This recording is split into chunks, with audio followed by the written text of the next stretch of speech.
Praise the Lord. என் பேர் திவ்யா. நான் அரக்கோணத்துலேருந்து வரேன். நான் இந்த ஹிம் சர்ச்சில் ஜாயின் பண்ணி 2 இயர்ஸ் ஆகுது. எங்கள் தங்கச்சி சொல்லி தான் இதில் நான் ஜாயின் பண்ணேன். நான் ஜாயின் பண்ணும்போது நிறைய குழப்பத்தோடையும் வருத்தத்தோடையும் ஜாயின் பண்ணேன். ஃபேமிலி ஃபுல்லாகவே ஹிந்து தான். நான் கல்யாணம் பண்ணது வந்து கிறிஸ்டியன் மேரேஜ் தான். ஆனால் வந்துட்டு நான் முழுசாக மனசெல்லாம் மாறலை. எங்கள் தங்கச்சி சொல்லும்போதெல்லாம் சும்மா நான் அப்போ ரொம்ப கஷ்டத்தோடு இருந்தேன். நான் அப்போ ஜாயின் பண்ணும்போது நான் யாருன்னே அவங்களுக்கு தெரியாது. ஆனால் என் பேர் சொல்லி சொன்னாங்க, உனக்கும் உங்கள் ஹஸ்பண்டுக்கும் இடையில எந்த குழப்பமும் வராது, சமாதானம் அப்படின்ற ஒரு வார்த்தையை சொன்னாங்க.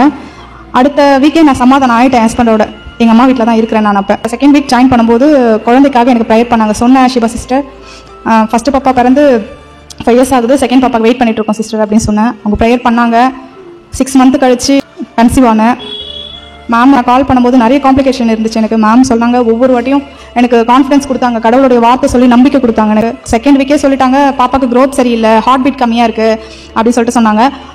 அப்புறமா நான் ஷீபா சிஸ்டர் கால் பண்ண ஹாஸ்பிட்டல்லேருந்தே கால் பண்ணிட்டு இருக்கேன். மேம் இது மாதிரி சொல்லிட்டாங்க அப்படின்னு சொல்லிட்டு அழுதேன். மேம் சொன்னாங்க, நீ கடவுளை நம்பு, நான் ப்ரேயர் பண்ணுறேன். அட்மிஷன் ஆகிட்டேன். அவங்க வந்து ஹார்ட் பீட் வந்துட்டு ரொம்ப ஸ்லோவாக இருக்குது, சுகர் லெவல் அதிகமாக இருக்குது, உங்களுக்கு கஷ்டம் தான் அப்படின்னு சொல்லிட்டாங்க. அப்புறமா 2 நாள் ஹாஸ்பிட்டலே இருந்தேன். மேமுக்கு ஃபோன் பண்ணேன். ஒவ்வொரு முறையும் எனக்கு ப்ரேயர் பண்ணிட்டே இருந்தாங்க.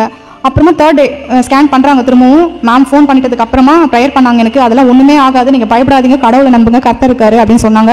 அப்புறம் ஸ்கேன் பண்ணதுக்கப்புறம் திரும்ப ரிப்போர்ட் வருது மேம். அப்புறம் சொல்கிறாங்க, ஒன்றும் பிரச்சனை இல்லை, ஹார்ட் பீட்லாம் நார்மலாக இருக்குது, சுகர் லெவலும் கண்ட்ரோலுக்கு எடுத்துகிட்டு வந்துட்டாங்க, நீங்கள் வந்துட்டு தைரியமாக இருங்க, குழந்தைக்கு ஒன்றும் ஆகாதுன்னு சொன்னாங்க. ஷீபா சிஸ்டர் ஃபோன் பண்ணி சொன்னேன், சார் மேம் இது மாதிரி சொல்லியிருக்காங்க, ஒன்றும் ஆகாது, நீங்கள் தைரியமாக இருங்கன்னு சொன்னாங்க. நெக்ஸ்ட் வந்து 6 மந்த் ஆகும்போது சொன்னாங்க மேம், நான் வந்து குழந்தையோட கழுத்தில் வந்து கோல்டு செயின் பார்க்குறேன்னு சொன்னாங்க. அப்போ வந்து எங்களுக்கு தெரியாது பொண்ணு தான் பிறக்க போகுதுன்ட்டு.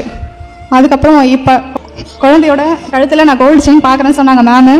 ஆனால் நான் நினைக்கவே இல்லை இங்கே வரும்போது நான் கோல்டு செயினோட தான் வருவேன்னு சொல்லி. இந்த கோல்டு செயினோட நான் பாப்பாவை தூக்கிட்டு வந்திருக்கேன். பெண் குழந்தை எனக்கு பிறந்துச்சு.